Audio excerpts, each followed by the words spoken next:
Magandang gabi mga kababayan, narito po ang result summary ngayong araw ng Martes, April 7. Pero bago ang lahat, paki-like at subscribe na po ang ating channel. Maraming salamat po. Para sa 2D Lotto, ang resulta sa 2 PM draw ay 1 at 28.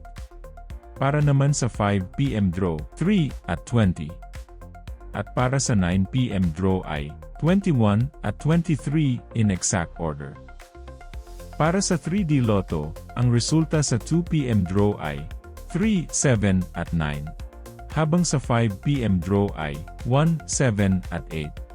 At para sa 9 PM draw, 0, 8 at 2 in exact order. Para sa 6D Lotto, ang winning combination ay 2, 4, 0, 7, 7 at 5 in exact order. I-pause ang ating video at paki-check mabuti ang inyong mga tickets.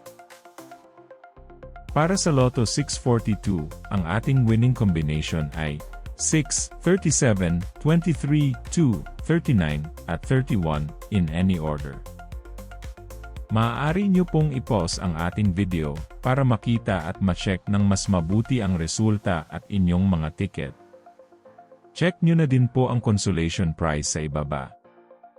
Para sa Super Lotto 649, ang ating winning combination ay 25, 4, 46, 44, 28, at 36 in any order. Muli, maaari nyo pong i-pause ang ating video para sa pag-check ng inyong mga ticket at panalo.